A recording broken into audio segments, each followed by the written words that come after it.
Okay. All right. Okay. So my first question for you is, what was the happiest moment of your life? The happiest moment of my life is when I met my wife, Venice. The minute I met her, and we went out a few times, I knew that we were destined to be together for life. And we still are. Okay. How about the saddest moment of your life? The saddest moment of my life is when I was the second oldest of 12 kids, and 5 kids were still at home, and my father died when he was 60 years old. Very sad. Many nights crying in bed. Great man he was. Enough about that. Well, my follow-up question was going to be, do you want to tell me a little bit more about your dad? My dad was hardworking. He did electrical work, he did refrigeration work. He learned it all through himself, reading books and so on. He only went to grade school. So he ended up owning a tavern, getting married and having child after child, and worked mornings and nights drilling wells, doing electrical work, doing refrigeration work, doing refrigeration work. He built freezers during the war because you couldn't buy a refrigerator because metal was so scarce. He made it out of insulation and wood and press wood, which really wasn't a good thing for a freezer. But organite insulation, which turned out to have asbestos in it, was condemned in later years. And then he would tend bar till 1 o'clock every night, get up in the morning and go to work and do his electrical, refrigeration, well drilling, whichever task it was that day. And I would tend bar from 6 o'clock till 7, so he could lay down for an hour, then he would work in the tavern until dark. His biggest problem was he smoked 2 packs of cigarettes a day. He drank more than he should have with a bunch of his cronies. And which was his demise in the end. It caused him to die so young, so hard to think back about those days. My dad would play ball with me on Sundays sometime. I'm trying to I had a beg, and then during the war he rented the tavern out to another man, and he worked for a heating and ventilating company. And I'd beg him on Sundays, and then he'd go back to school and he'd hit me fly balls and play catch and so on. Being a left-hander, he taught me to bat right-handed, which I did all my life.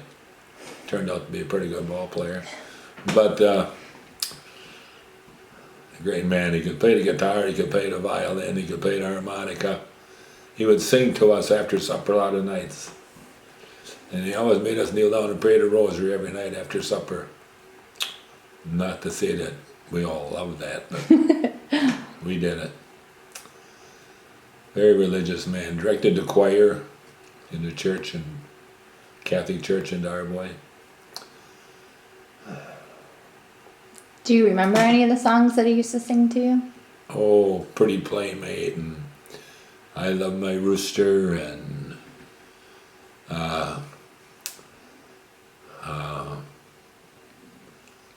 the horse one, Old Strawberry Roan. Can you sing a little bit of one of those for us, or for me, that you remember? I remember when we were little, you used to Old sing the Dusty Pretty Road. Playmate. That one I remember. I don't think I ever heard the horse one. Oh yeah. I was standing around town just spending my time, out of a job, not earning a dime. When a stranger stepped in, he said, I suppose that you're a bronc buster, but it looks of your clothes. You figures me right, I'm a good one, I claimed. And I asked if he had any bad ones to tame. He said, I've got one, he's a bad one to buck. had to throw in good riders. He's had lots of luck. So I get Saul heads up and I ask what he pays if I ride that old broomtail for a couple of days. He offered me a 10 and I said I'm your man, for the bronc ain't a living that I could not fan. That's enough of that song. I have never heard that one from you, but that surprises me because you sang to us a lot when we were little. I don't think I ever heard you sing that one. Okay, I just want to make sure it's recording. There.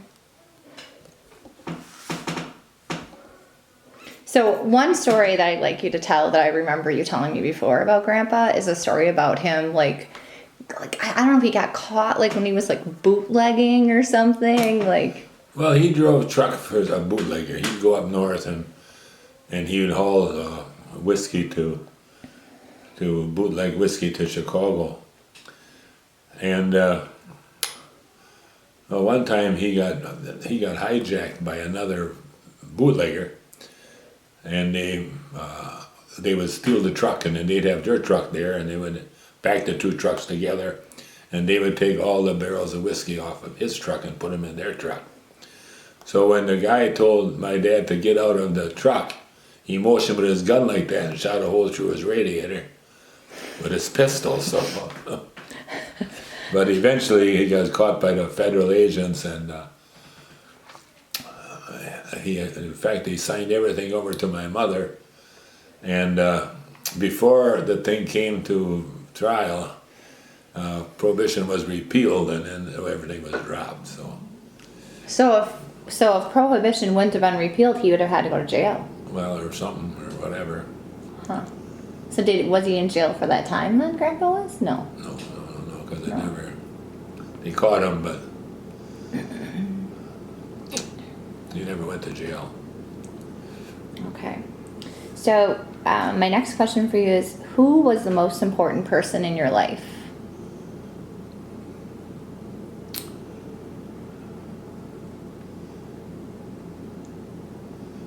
It's hard to pick the most important because so many people add to your life. I had a math teacher when I was in high school, Sister Urban, a nun, Dominican nun, and I was very good in math, and she always called on me when no one get the answer. I wouldn't even raise my hand after the first couple of days.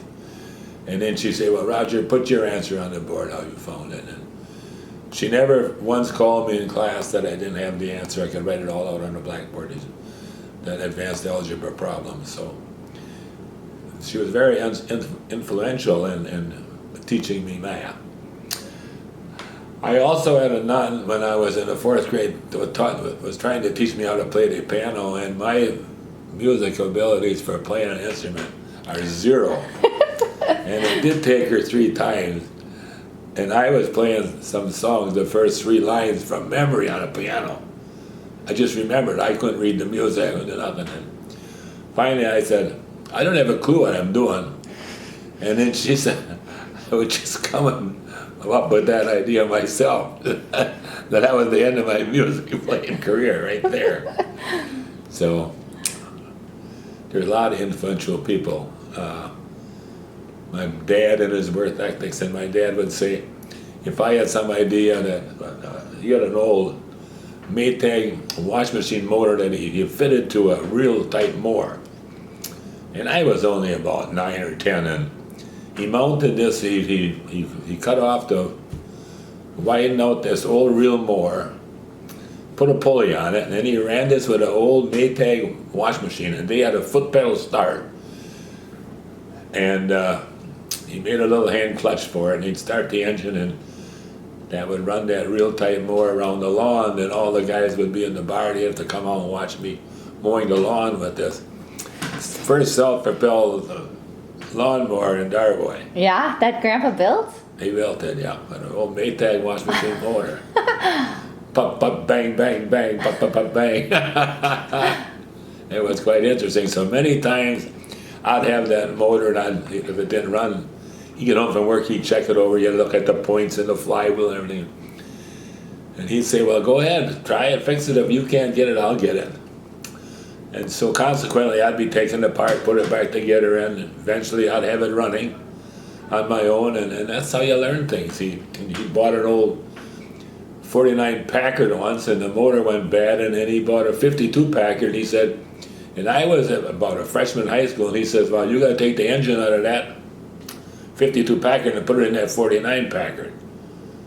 I said, well, how am I going to do it? He said, well, just start going at it. And he said, you get stuck, I'll help.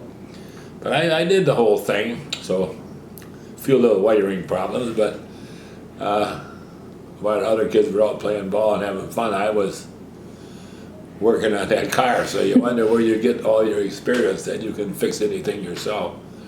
You learn it from your dad, basically. I learned to sweep the kitchen floor from my mother.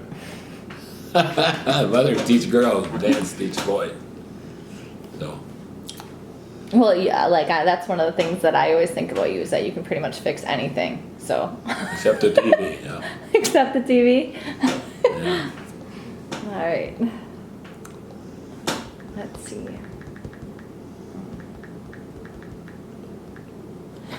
Okay, how did you propose to Mom?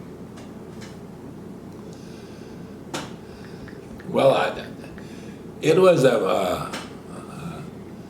her birthday was on February 18th, and on February 14th is Valentine's Day. So on February 14th, I just got her some little thing. And then on, her birthday was on the 18th, so on the 16th, I went over and said, you know, I'm going to get you something for you, better for Valentine's Day and for your birthday.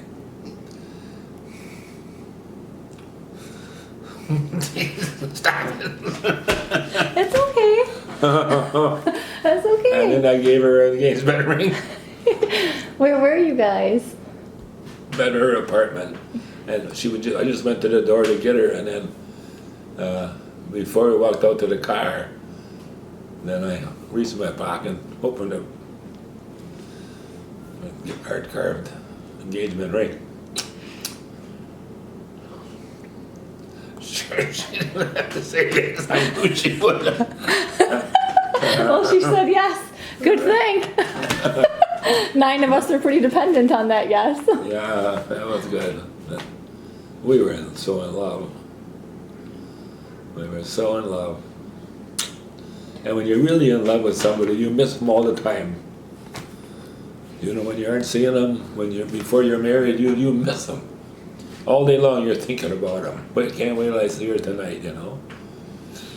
And we'd go down by the lake. I had a friend that had a cottage on the lake, and we'd go down on the lake, and we'd walk on this pier. We'd just sit there, the waves coming in, and talk for hours. She wanted 12 kids, and I said that's kind of many, because I was one of 12. So we ended up with 9. We did pretty good.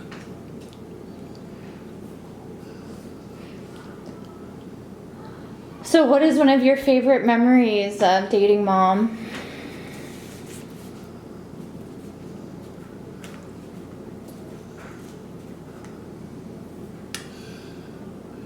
Or even Well, your you know, time? we dated so steady for that year before we got married that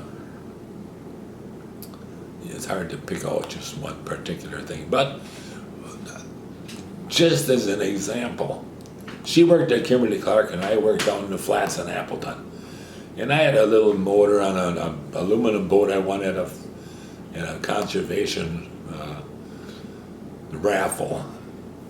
I won a 12-foot aluminum boat, and I bought a 7.5 horse Mercury motor, an old one, and I built the boat trailer. We didn't always get home with it, but it'd fall apart once in a while. I wasn't the best welder in those days. But a lot of our days I'd pick her up after work at Kimberly-Clark, and I'd take her to her apartment. Was only about 5 blocks from, and she would walk to work and walk back. I'd pick her up right at Kimberly-Clark where she worked, take her to her apartment, she'd change clothes, come out, and then we weren't allowed into her apartments because they had 5 different girls staying, or 3 girls staying up there. And their landlord, they lived there too, and they didn't want any boyfriends to be in there. So anyway, I'd pick her up and we'd go fishing, and so we'd get on at like 4 o'clock.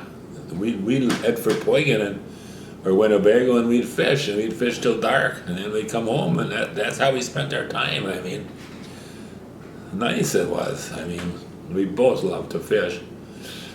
She loves to fish to this day. I mean, she was everything a man could want in a woman. Everything.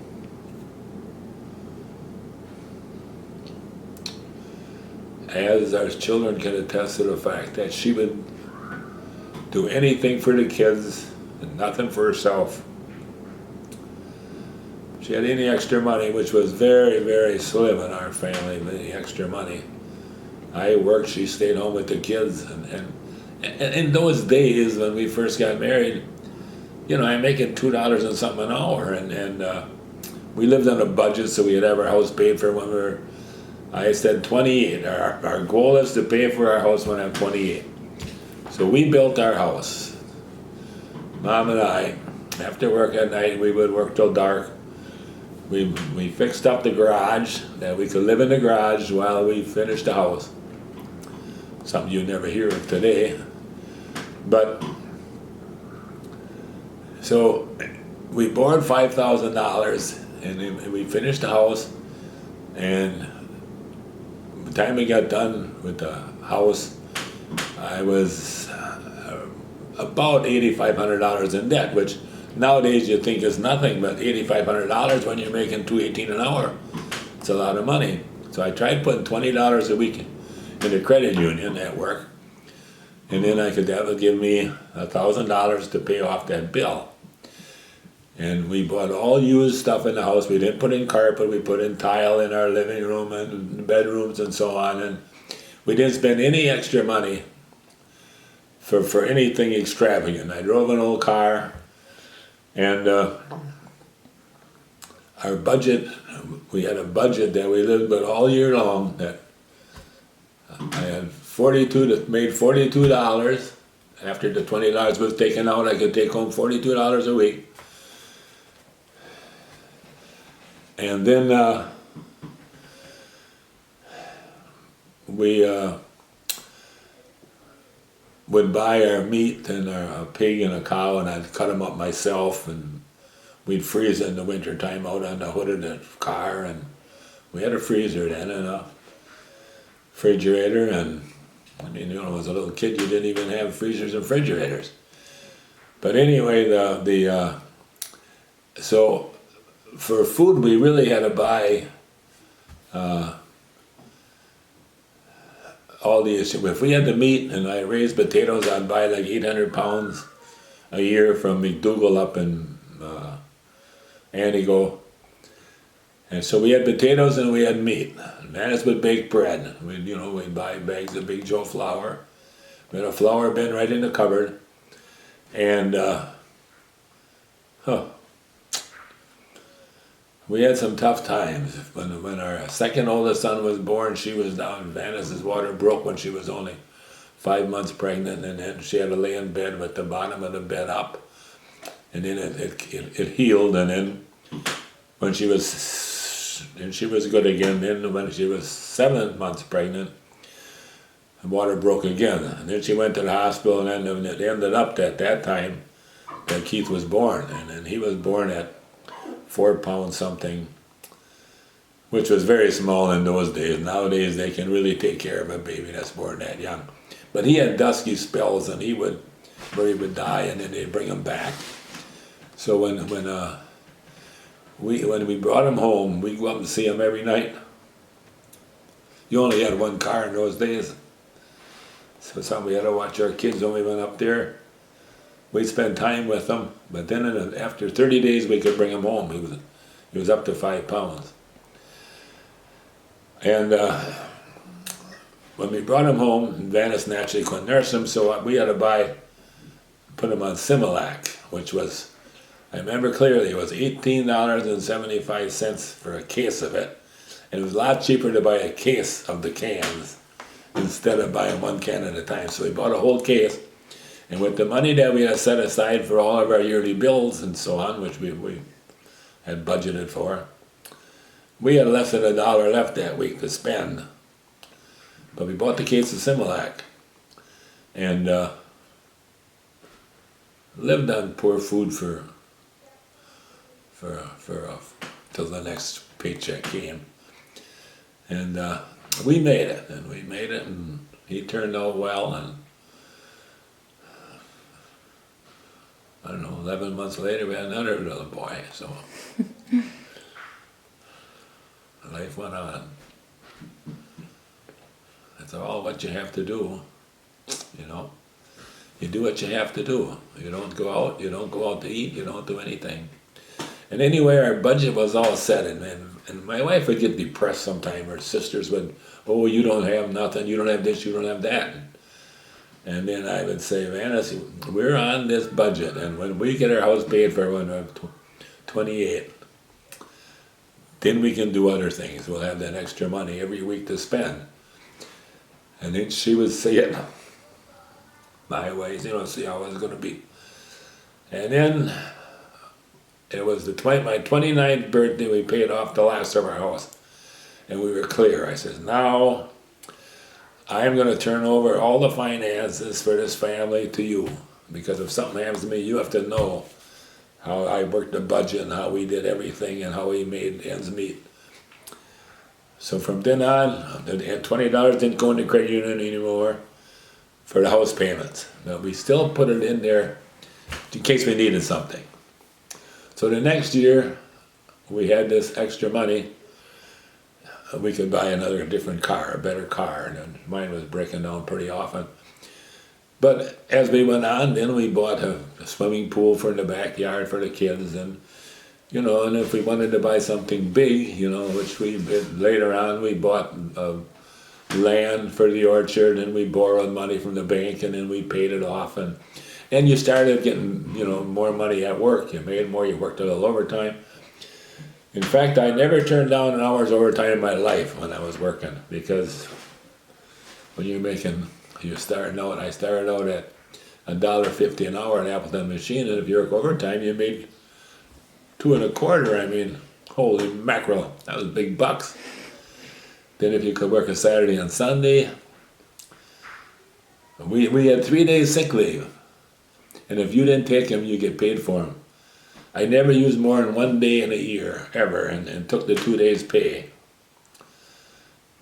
That's how things were. And still we loved it. We played in the yard, ball with the kids in the yard, we did everything. We did a lot of things. We had, a very full life. Wouldn't change a thing. Do you remember the first time that you met Mom? Yes. Yeah, we had a fall festival at our parish, and Father Beyer was our priest, and Father Beyer was the priest at Leopolis before he came to Darboy, and he knew Vaness from the church in Leopolis. So we were at a spring festival. As it turned out, a girl that went to school with me, Lorraine Yachman, worked at Casey, and then she had Vaness come with her home for the weekend, and brought her down to the spring festival. So when they were there, then Father Beyer knew Vaness, and then he said, Roger, I got to have you meet somebody, and he introduced us. So I didn't know that. Yeah.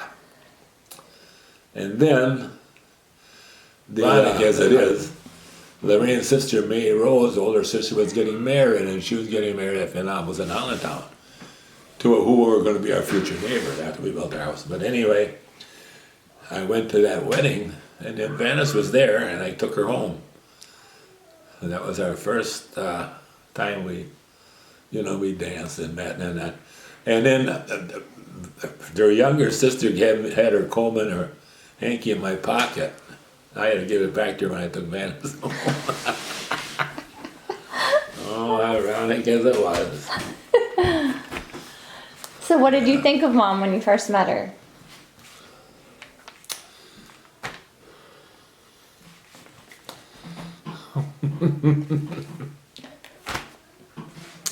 Hard to talk about it, but I would say if you would meet an angel, that was Venice. She was so perfect. So perfect. Never a harsh word to anybody. Except when I'd come over work, she said, you gotta beat this one, you gotta beat that one. Yeah, she was the best. She was the best. She'd come to my ball games and she would be her friend Maggie would drive her over there, and she never had a car, and then they'd watch the game, and then she was my best cheerleader. You make it so sad for me to pick up all this stuff. No, that's good stuff. I was just telling the girls actually yesterday, your grandpa was a famous ball player, girls. They used to call him Satch. Well, I had my name in the paper, every game of softball that I played, I'd have home runs and triples, and I pitched, and so my name was in the paper a lot. And my dad, who taught me how to play ball, never ever saw me play ball. Never saw me play ball. I even remember going with Mom, that she'd bring Ryan and I up to that park over by the town of Harrison, watching you. We'd play, we're getting pretty older right then. That was the 40 and over league. But I still remember watching. You want a break? Yeah. All right, okay. What are the most important lessons that you've learned in life?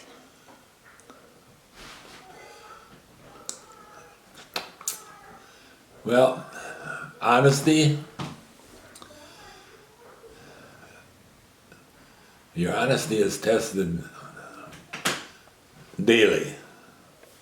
And the year that we had the biggest struggle for paying things off is I got a load of gravel in my driveway from Catlin and Gauze, and I told them I'd pay them Friday when I got my check. And I had bought Vanessa a used sewing machine at Singer, the Singer sewing shop. And when I went that Friday with my check, and it was $40-some, and I paid off. I cashed my check and I stopped at Catlin and Gauze to pay him for the gravel. And when I gave him the 20, he gave me back, and the gravel was like $17 or something. And when he gave me the change back, he gave me the 20 back with the change. And I says, here, I said, this, you gave me my 20 back. And I gave him the $20 bill back, which was like a $100 bill to me. And when I went to the Viking shop to pay him for that used sewing machine, he again made a mistake and gave me extra $10 back. And I again told him, here, no, you gave me $10 too much back. So $30 there that I could have made just by not being honest. That's not the way I was brought up, you know? Honesty is the best. So,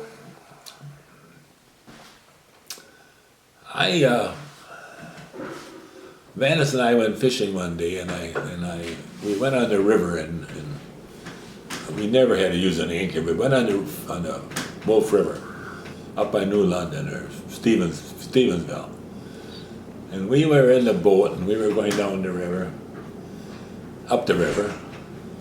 I had no motor, so I'd go up the river. You can always coast down and get shore with the horse.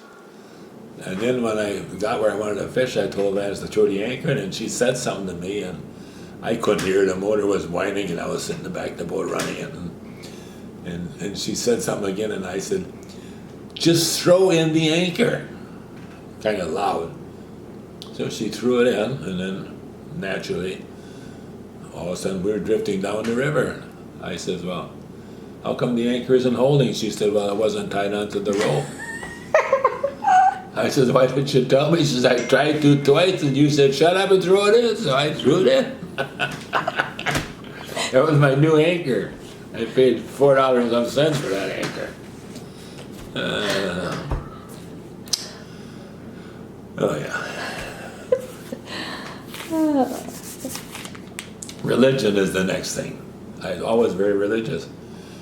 And since I was born and raised in a bar right next to the Catholic school and right in the vicinity of the church, I got this to be an altar boy at a lot of the Holy Saturday and Good Friday or things when other kids, it would be hard for them that all lived on farms around us, couldn't be there, so I'd get to be the server.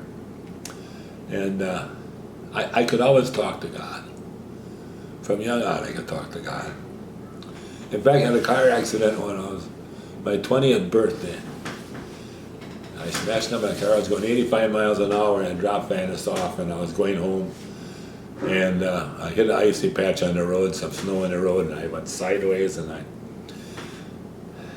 thought, oh, this is bad. And I looked, and as I'm going sideways on the highway, the speedometer said 85, and I'm going sideways, and there's a big power pole I see coming at me in a tree, and I thought, this is it. And I said to the Lord, save me from this, and I will be your servant. And I flew through the air so far that no one even could believe it. And when I told him from the hospital, I said I flew end over end through the air, hit a tree, broke my chin. I remember going backwards over a barbed wire fence, and but I was alive, and my leg was really bad from flying out of the car sideways. And I hopped up on one leg all the way up to the highway, then down the highway to where my car ended up just off the road. And they say lay down for shock. I looked in the mirror and my nose was both broken and my teeth were all knocked loose and my face was all blood. But I was living, and a truck stopped, and I said, call an ambulance. And I was alive. And then I told, Vanis came up to see, my dad went and looked where I was in the accident. My watch was gone, my glasses were gone. And Vanis came up to, and he went and looked, and he said, that's all tracks around here, you can't. I couldn't find nothing. So when Vanis came up to see me, then I told her what happened. I said, and I flew through the air, end over end, I said, and I hit a barbed wire fence, and there was a creek there. I landed in that creek. There was no snow or nothing, but I could tell I was in a creek. And I had to hop over the fence and get back. And I told her I hit that tree just before I went in threw that backwards over that barbed wire fence. So Vanis went there then, and she found my glasses and my watch. Glasses weren't broke. The watch was still running. What are the odds of that? Exactly where I told her, and that was about over 100 feet from where the car was, further down the road, because I had to walk back to the car. So the Lord saved me, and I still go to church on Sunday. Thank you. That was before you had all of us, so we're all very thankful too. Yeah, well, that's. Without you, there wouldn't be us. I always remember that promise I made the Lord when I was going through the air. You save me from this, and I'll be your servant. So I go to church on Sunday.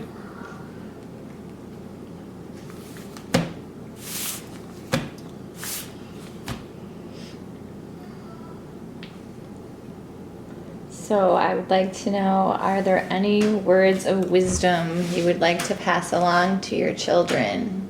I've already done all that.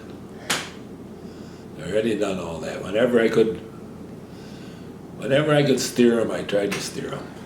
You know. So there's love with all your heart, give with all your soul. You only got this life to live.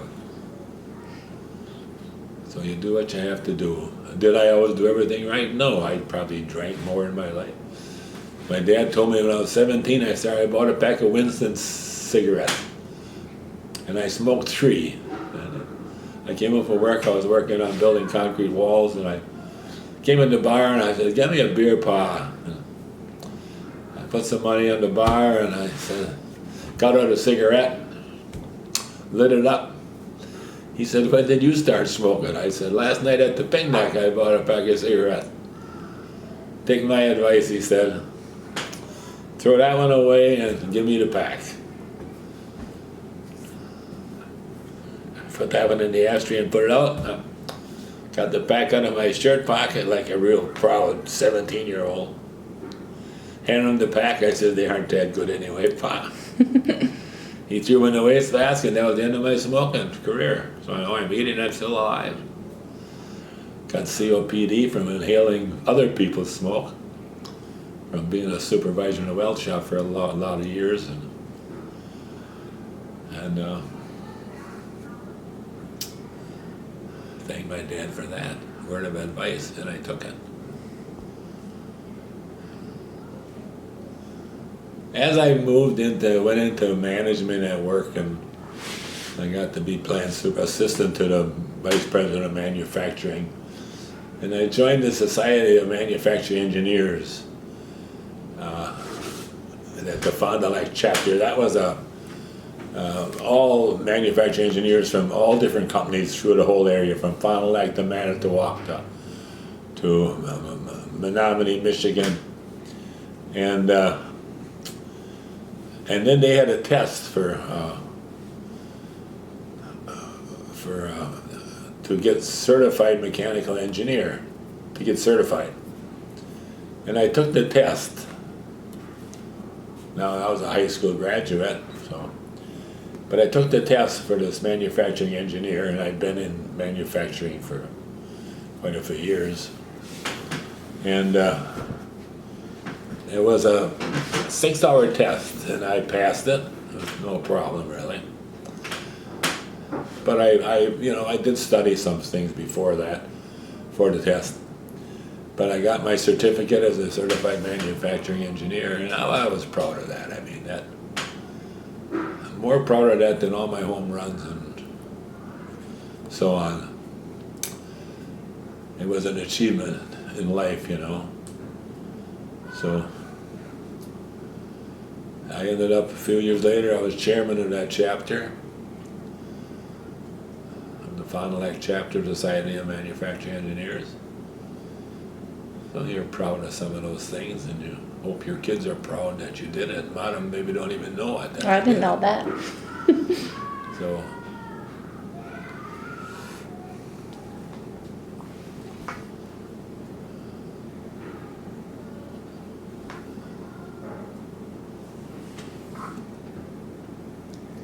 how many hour test is this? It's a long test, Dad.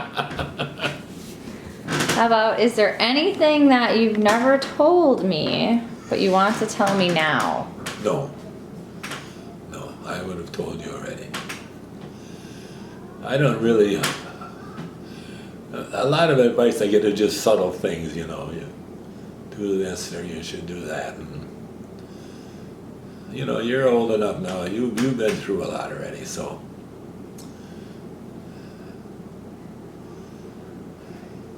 No, I won't tell you anything I didn't tell you already.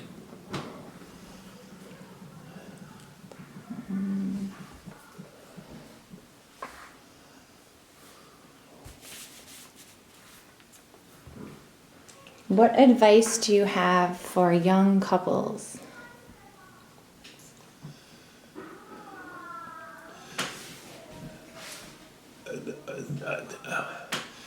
I've seen young couples where one person would be in the bar, and then they get done work at 3:30 or 4, and the wife didn't get done till half an hour later, and then they would meet at the bar after work, and almost act like strangers, instead of saying, "Oh, now what should we do?" or "Let's do something." And you can just see that the animosity, and I would just like to tell them, Why couldn't you just hug each other when you walk in that bar? Why would you have to sit down and have a drink and not even say, you know, they're husband and wife? Never let the stress or the problem go on. The other night, a man came over and he wanted some branches grafted on his tree. And Vanis made it out with him last fall that, well, she would get some pear branches. So she told me he wanted some branches grafted on his pear tree. So I said, okay. So the other night I'm sitting in my recliner in my pajamas, just had my pajama bottoms on, like shorts. Sleeping actually, and the doorbell rings, and here's that neighbor comes in.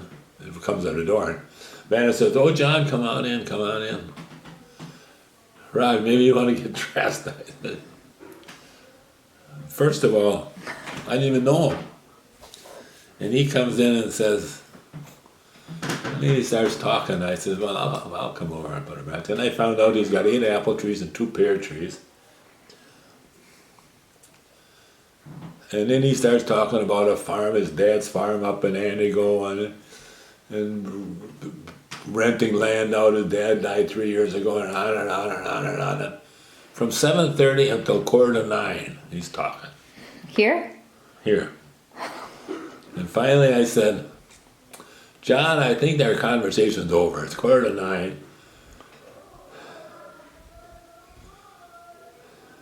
And then, so bad. Oh yeah, I gotta get going, he said. So then Pat that's about the door. And she said, "Boy, are you rude." I said, "I'm rude? He comes in my house, I have my pajamas on. I'm up at 4 a.m. always. I'm asleep, he comes in the door, and then he sits here and talks for an hour and a half, and I'm rude?" She goes to bed, slams the door. No, things don't always go perfect, but I have my own opinion of things. You know, when somebody wants something for nothing, then you have to go out of your way to do it when you've already worked all day. Yeah. Oh yeah. You know, so. Okay, just a couple more, Dad. You need a break? We don't need more questions. How long is this freaking thing? 3 more. Work I gotta add. How about, something for nothing? No, it's for the orchard. No, I mean me. All right, I'll give you 3 more. How would you like to be remembered?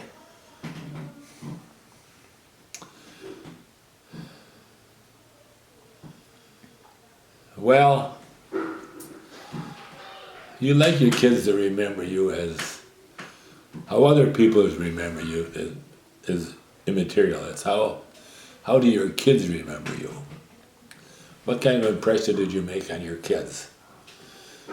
So many times I think, well, we don't, you know, years ago when all the kids were young, we'd sit around the supper table.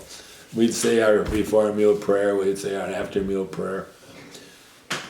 And I often think, well, you know, we don't pray before meals or after meals. You know, now our kids are go to different churches and so on, and the religious seems to fall by the wayside. And it's easy to do, so easy to do. But I'll tell you something, when you have a real stress or hard time in life, when you really need God, then you wish you would have went to church more. And many people start going to church again. A child has to die, or this happens, or that. That shouldn't have to happen for you to find God again. It should be in your life all the time. It's more important than buying your dad donuts or. So I should have gone to church as well. When he's pre-diabetic. So anyway, I think religion is very important in everybody's life. I mean, people just don't believe it anymore. I mean, it's just something that, you know, all our kids went to church when we were home because I went to church and we took them to church. And then they would carry on for a while, and then all of a sudden it just drifts away, you know. So am I remembered as the dad who didn't preach that enough that the kids lose religion, you know, in their lives? I would feel bad about that, you know. If I could just turn something around a little bit. You do, because you don't want to tell them how to do it once they leave and they get married. You don't want to tell them. I have kids that moved in with some guy before they were married and do all this. And would I like it? No, I hated it. And it hurt me. But, you know, you go on, you know, and you forgive and you still love them. They're still your kids no matter how it goes. They're your kids.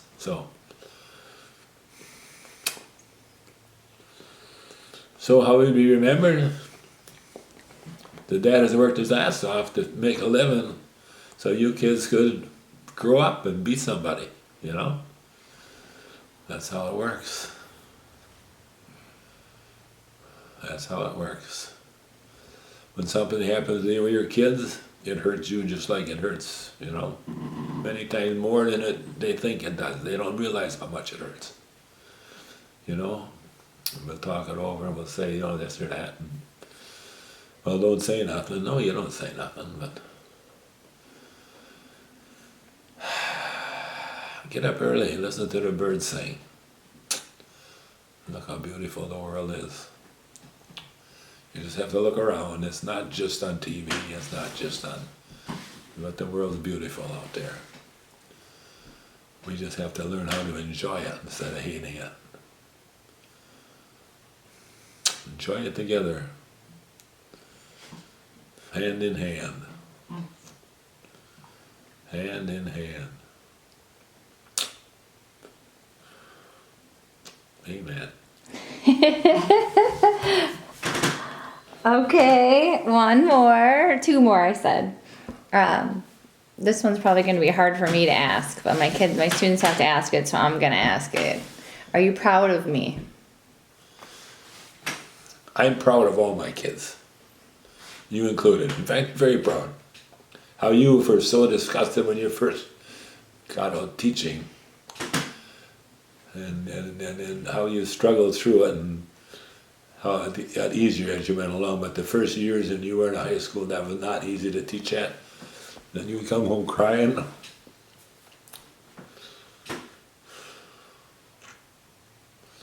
You stuck it out. Proud of you. I'm proud of all of the kids. They all turned out good. And you love them all, you know. I think the hardest thing is that when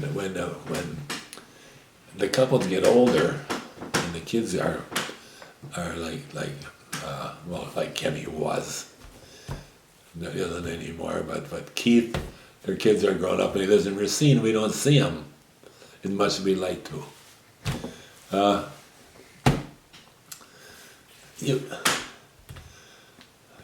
And Bob and Diane, we do a lot with Bob and Diane because their kids are grown now and they got the free time to do something. We can do things together. But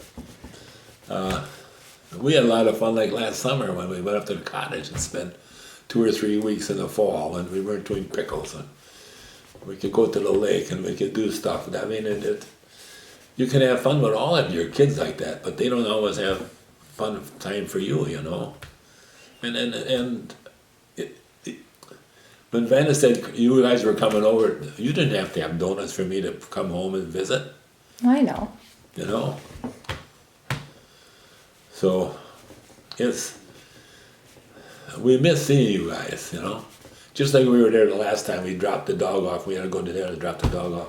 I was beat because I had to work the day before for 12 hours, and even though I was doing the road and hauling some wood and cleaning up around by the maple syrup cookers and that, it's then we stopped from your house. You met by Dennis, and then Dennis said, "Isn't he going to come in?" And I said, and Vanna said, "I think he's tired." And I sat in that chair when I got home and I fell sound asleep.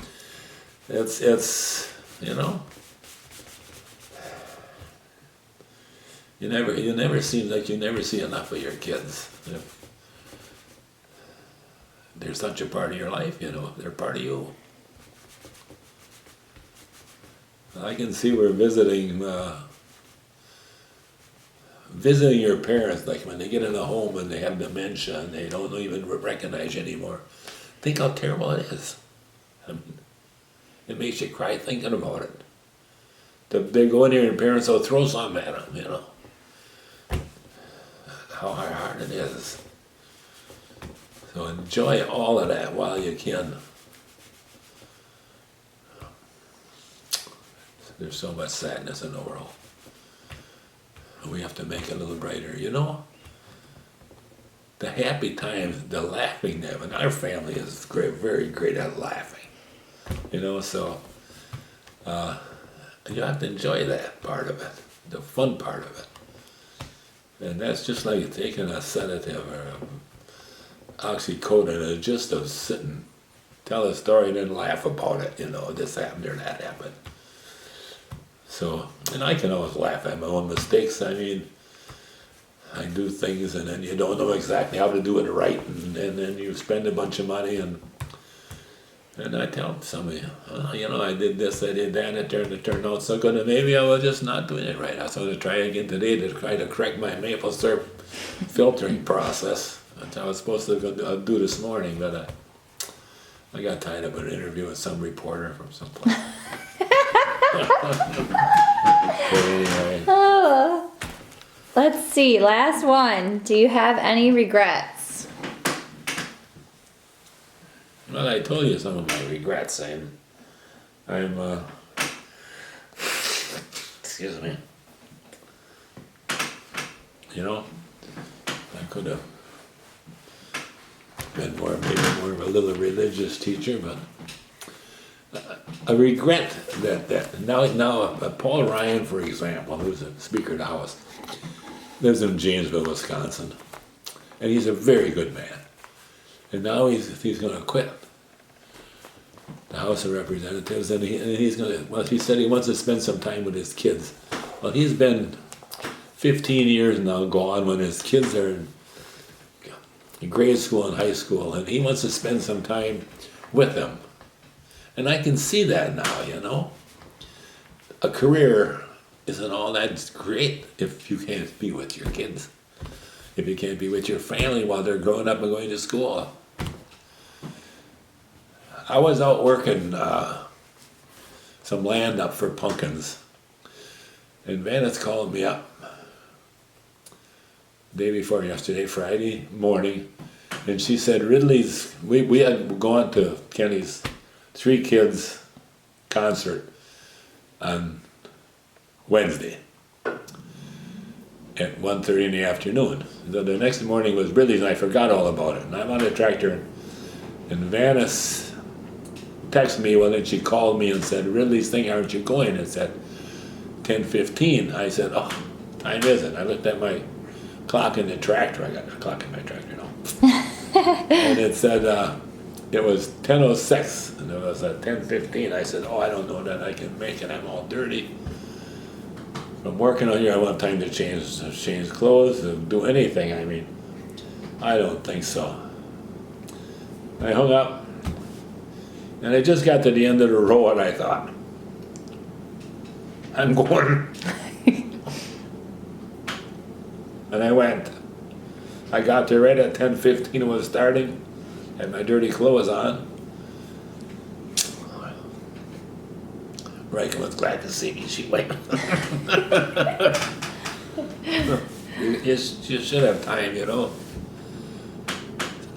So it took an hour and a half out of my day. So what? She'll remember it. In fact, we golfed yesterday, and it was for the church. It was the Holy Spirit golf outing.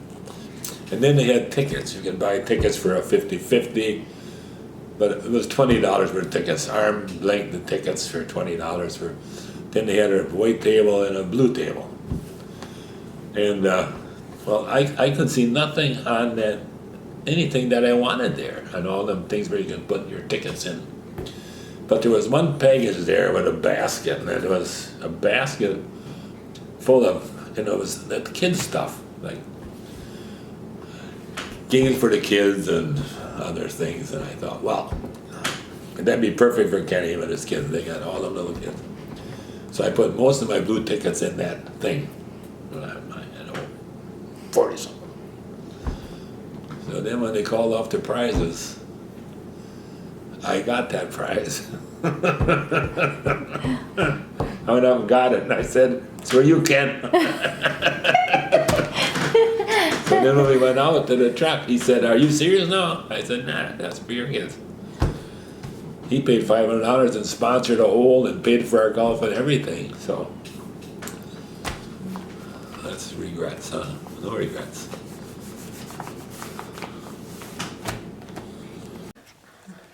All right, Mom. All right. Okay, Mom, what was the happiest moment of your life?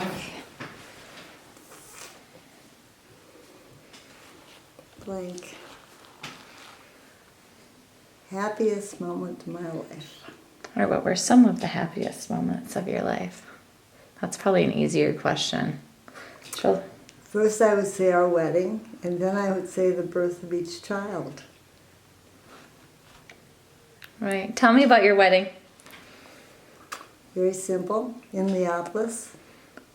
Oh, I didn't know you got married in Minneapolis.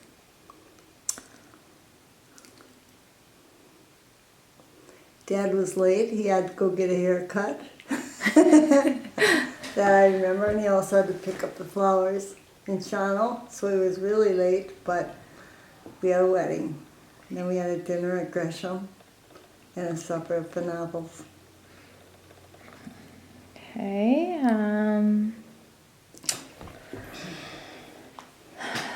Who are some of the most important people in your life? Or who have been some of the most important people in your life?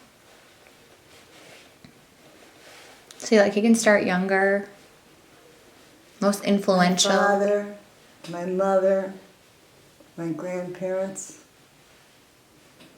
my teachers, and my children. Can you tell me a little bit about your dad? He was a good dad. He liked to fish. He liked to take me along. So what are some of your favorite memories of your dad? I would have to say either driving a tractor, working with him, or going fishing. Or when after we were married, he would come down here for a chicken dinner.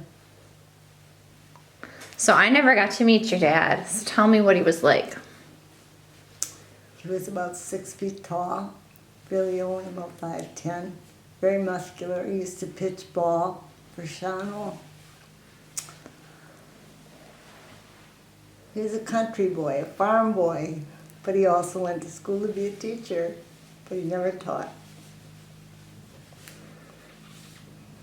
So what was his personality like? He liked people. And he was friendly. And he liked fishing and hunting and farming. I would say he was a very ordinary person. Very comfortable where my mother wasn't.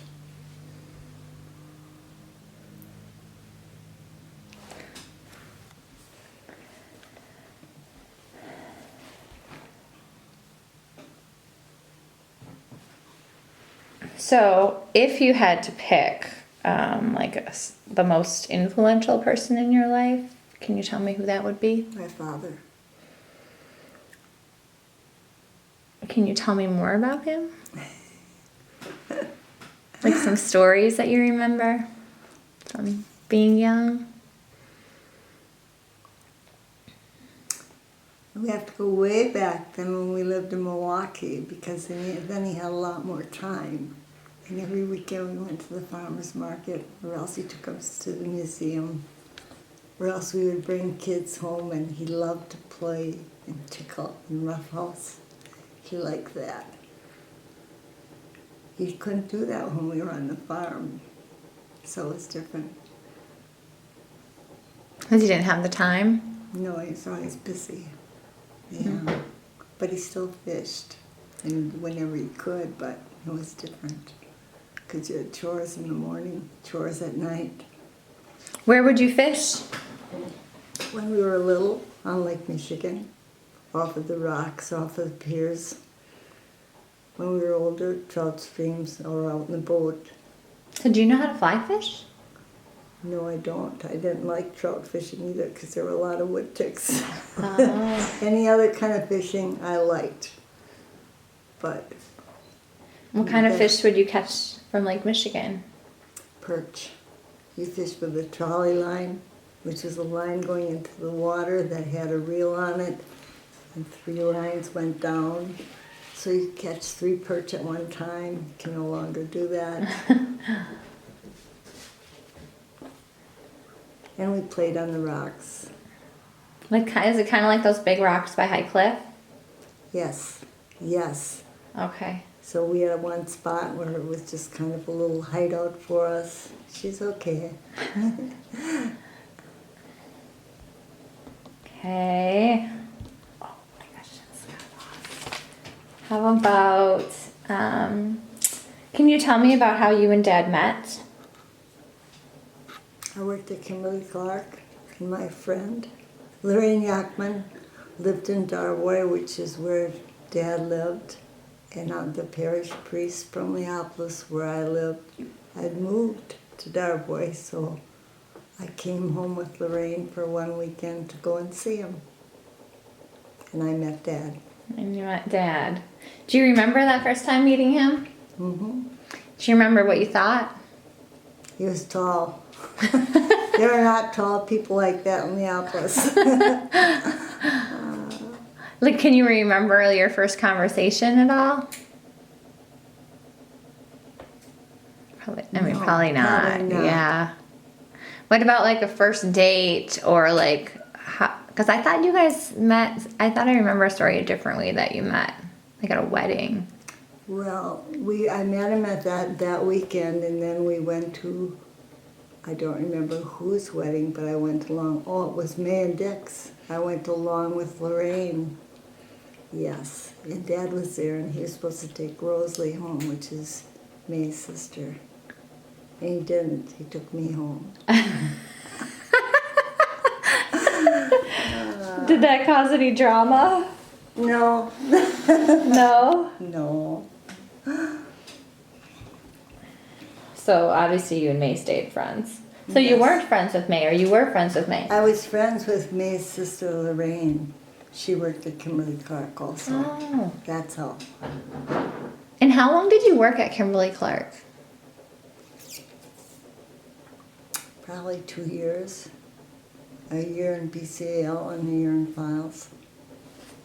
And then I had Kenny, and then I didn't work anymore So how did you get your job at Kimberly Clark?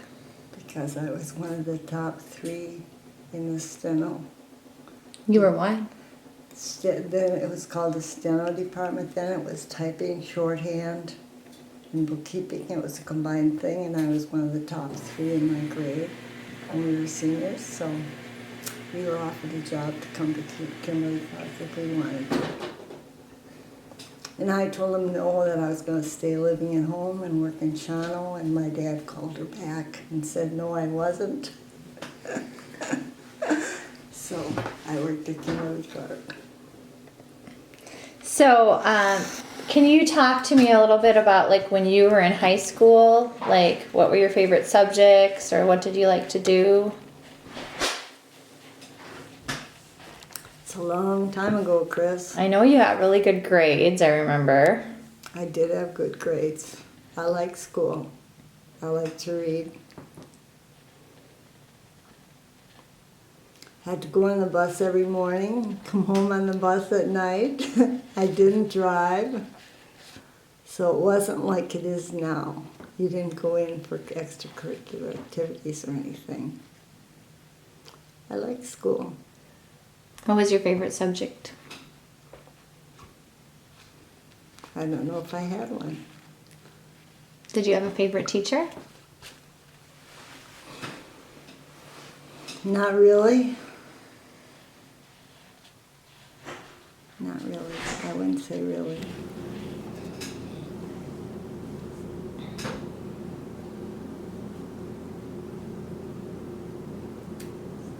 So how did Dad propose to you? Blank. I don't know. You don't remember? I do not remember. Well, yes, it was either Valentine's Day or my birthday. I think it was in between.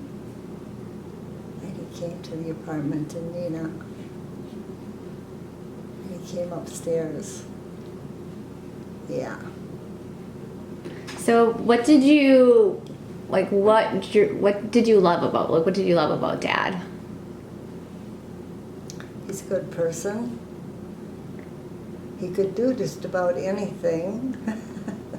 You can't. He can, I know. He was a good father. He is a good father.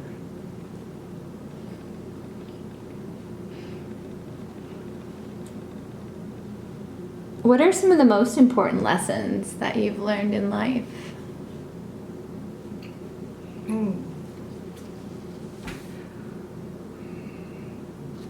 They're hard questions. They are hard questions. Be honest. That'd be the most. You have to be honest. You have to be friendly. Not prejudiced.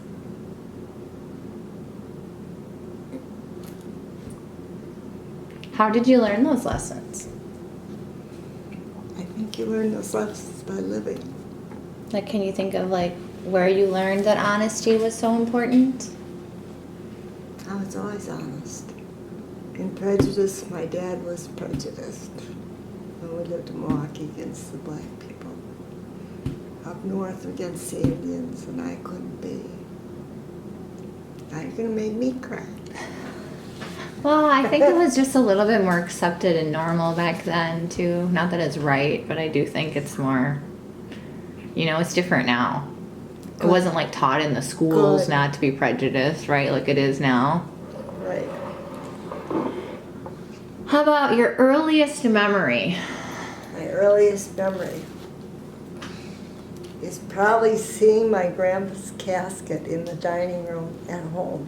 And I think I was 2.5. And I don't have a lot of early memories.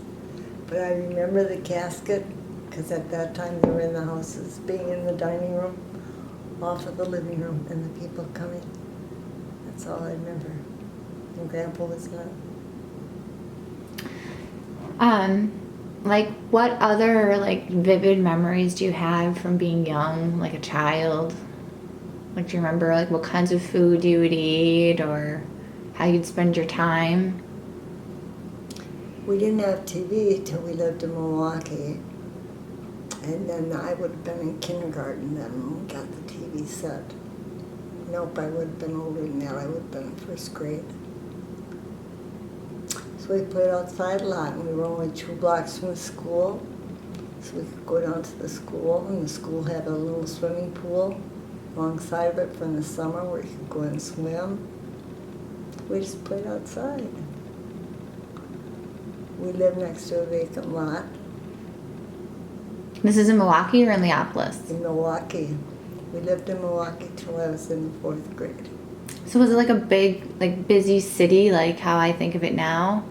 No, and the streetcar was maybe a half a block from our house. So when we were as little as we were, Dolly and I could take the streetcar into West Dallas and go to the movie theater and come back on the streetcar because it would bring us back within a half a block of our house. We just have to get off. How old were you? I was little. Like how little? I would have to be the 3rd grade. Like Grace and Ruby age? Mm-hmm. And you were taking the streetcar. How We could different. take the streetcar because it was right by us. And if we missed the streetcar on the way home, we could actually walk home. It was only like 2 miles. And it was blocks. Like 2 miles. But 2 miles isn't far. But it's Yeah. just funny how different things are, Now you wouldn't think of letting your children go. at all, alone. And then my mom didn't think anything of it. My dad drove cab at that time, and he worked at, he was a welder in the shipyards. Oh, I didn't know that. So he was a welder and he drove a cab. At night for extra money. And a farmer, but not a farmer He yet. was a farmer after I was in the 4th grade. When we moved on the farm, I was in the 4th grade. And Grandma was going to lose it. Grandma and Dad's younger brother Frank were running the farm, and they were going to lose it. So we sold our house and we went. So was that his parents or your mom's parents? His parents. So his parents were going to lose the farm, so he went to help? See, his dad was dead. His dad died when I was 2. His Okay. dad died.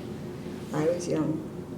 And then his younger brother Frank and Grandma ran the farm, but they were going to lose it, so my dad came and we bought it. So you lived with your grandma for a while? My grandma lived with us till she died. Oh, really? She lived with my parents until my dad passed away. Before she did, Your dad passed away before grandma did? yes, Really? yes. Because I never met your grandma. So not that long after, huh? Grandma was 88, I believe, when she died. I'd have to look at the numbers, but she passed away before my dad. My dad passed away first. So tell me what your grandma was like. She liked to play cards. She liked to play with us kids. She took us for walks. She was a good grandma. Drove my mother nuts, but she was a good grandma. What was her name? Elizabeth Brunner Shervany. I didn't know that you lived with your... You didn't know Grandma lived with us? No. Yeah. It must have been maybe with us, that must have been kind of hard on your mom It was hard. to live with Every Saturday we got to pin Grandma's hair up in little pin curls with a bobby pin so she could go to church on Sunday. We could comb them out, we could make them however we wanted them, and she would go to church. Well, some of the stories that I do remember you telling me about when you were younger are about like some of the food that you ate for whatever reason. So can you tell me like about just with your cereal and... Okay. In Milwaukee, our food was different because the farmer's market was there. Once we were on the farm, you had to go into Gresham for food, so we had a lot of fish for breakfast, milk pudding, which you made out of the cow's milk, listies, things you wouldn't, listies which are like poor man's donuts, and a lot of beef because we had beef cattle. We would have a couple of pigs, we would have chickens, so we always had eggs. So when did you eat, can you tell me about the berry bucka? When would you eat that? Berry bucka, whenever Mom had berries, she'd make it. You could eat it cold or you could eat it hot. And so what is it?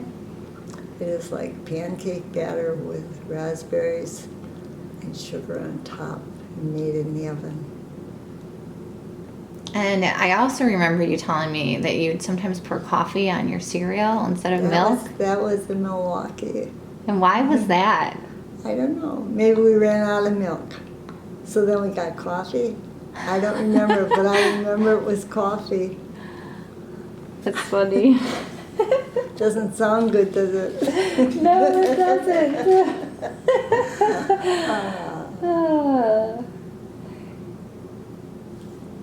Can you tell me one of your best memory from childhood?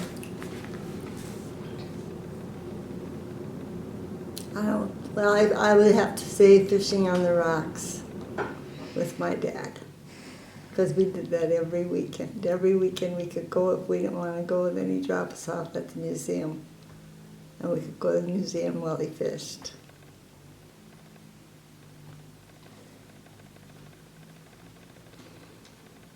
Do you remember any, did your parents used to sing to you at all when you were younger?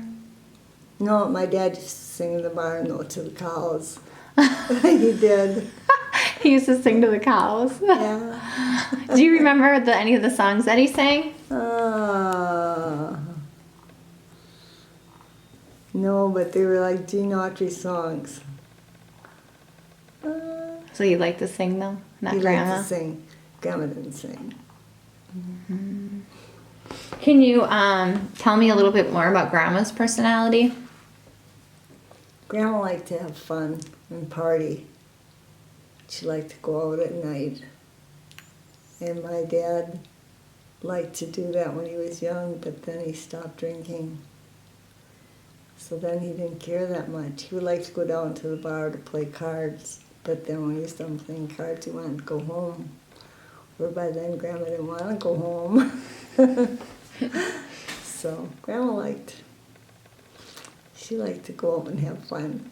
Yeah, she's feisty. How about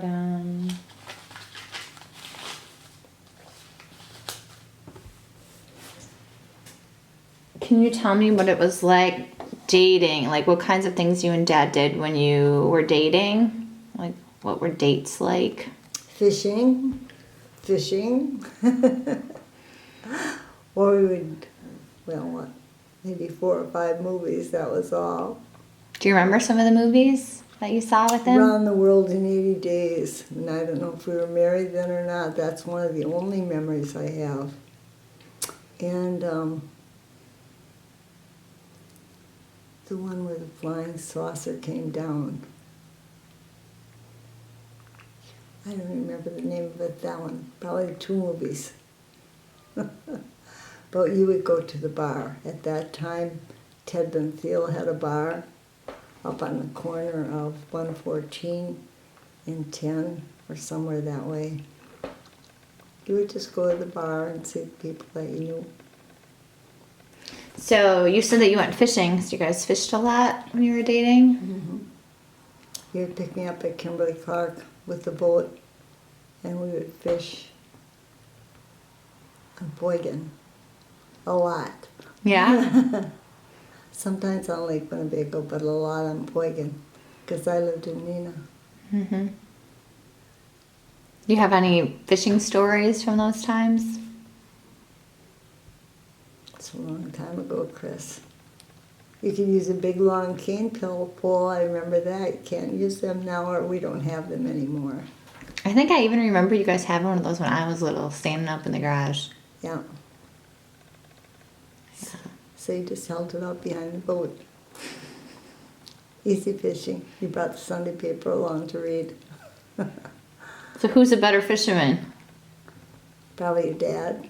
Oh, I don't know about that. At that time, Dad was a better fisherman. Now, I don't know. I have more patience now.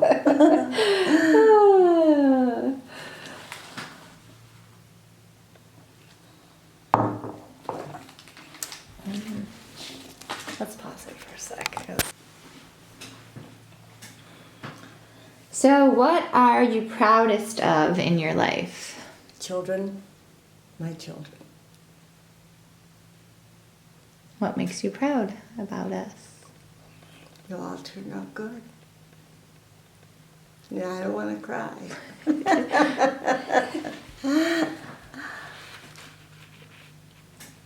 So I made Dad answer this question too. Are you proud of me? Yes, very. And why are you proud of me? You did well. You do good. Don't make me cry.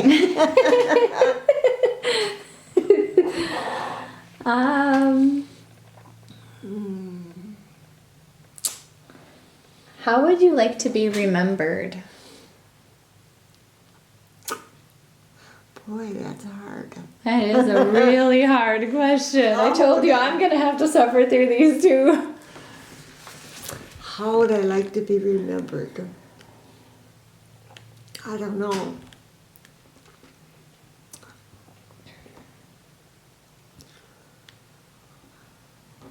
Blank. What kind of person do you hope that people see you as? Tears. It's a really hard question.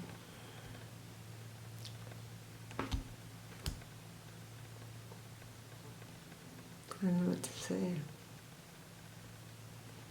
How would I like people to remember me as? Like, yeah, like when they think of you, what do you want them to remember about you? That I was a good person. It's a hard question. Mm-hmm.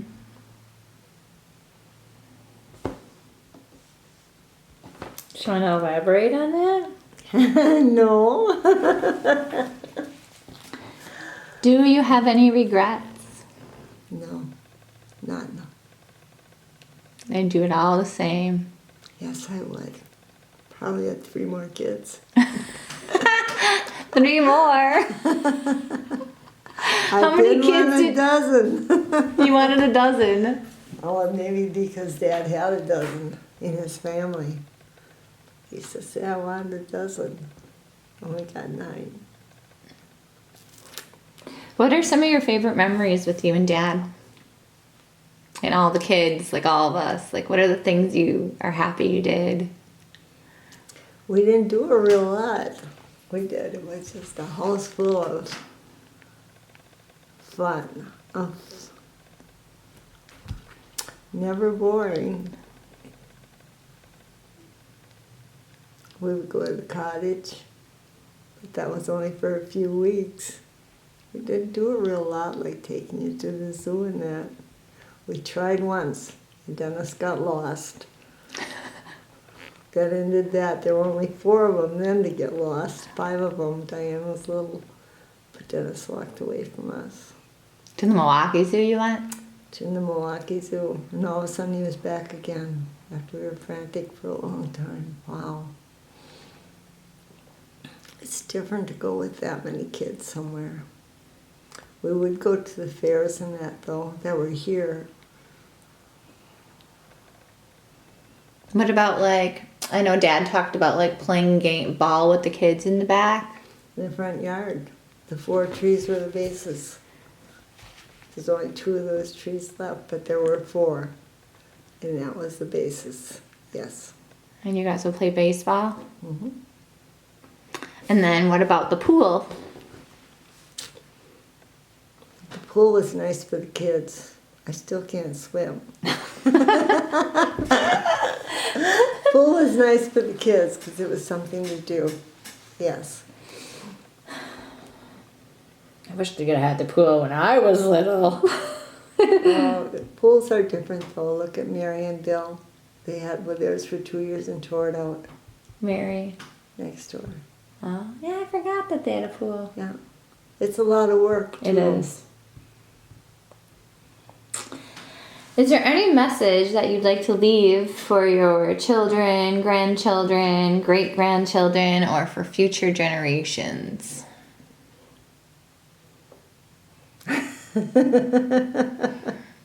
I should have been doing this list of questions so I could have thought of it.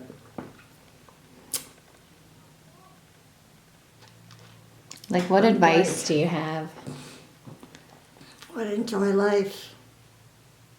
Can't say do what you want to do because you can't always do what you want to do. Maybe it'd be easier if I put it like this. What advice would you have for me? You're doing good. You have to learn the advice. You're gonna make me cry. Well, what advice do you have? Oh, Chrissy. Come on, I'm actually old enough to probably try to listen to it. You just live every day and do the best you can. That's all you can do. That sounds about right. The end. Is there anything that you've never told me but you want to tell me now? That's a different question. Is there anything I've never told you? I don't think so.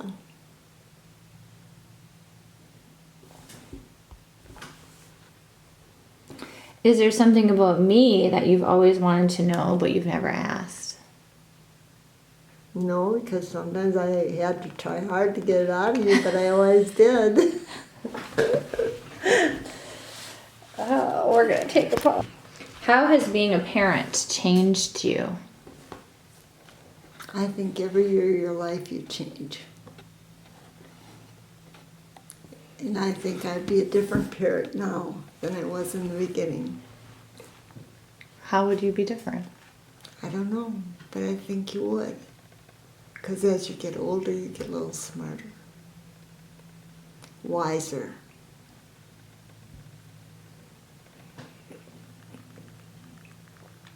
When did you first find out that you'd be a parent? 3 months after we were married. It was 3 months after you were married? I got pregnant. Well, let's see, we got married on September 29th, and I was pregnant already. Kenny was born in October, so yeah, about 3 months when I first missed the first period. Not near long enough. So you're saying you were pregnant before you got married? No. No. Kenny was, we were born, Because I was like, I never heard this story before. I'm cutting this part out. we were married in September, and the following October 19th, Kenny was born. Okay.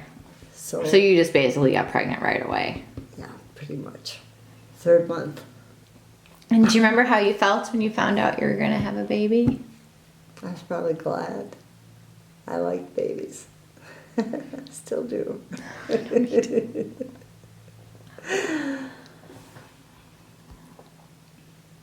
More. I'm going to get you to talk on these two. What are your dreams for your children? To have good lives and to do what they want to do. Simple, right? Do you remember? Oh, I'm going to ask you that one because I know you're going to cry.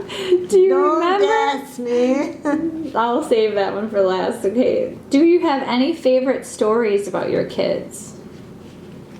No. Not that I would say, because then I'd have to tell you one about each one. Well, what do you got? Let's start at the top. Your favorite story about Kenny. No, that would take too long. Okay, I just got denied.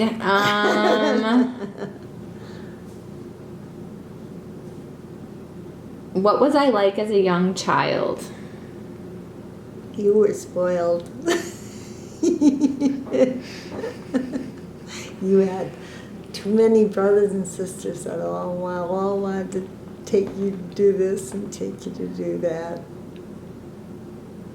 That's an easy question. How many little babies get to go to high school with their oldest brother? He was so proud of you. What was I like as a baby? You were a good baby.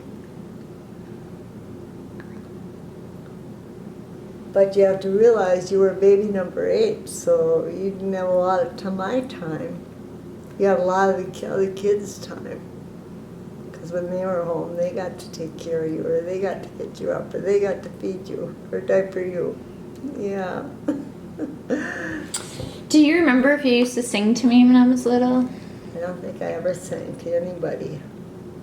But I read to you. Do you remember any of my favorite stories?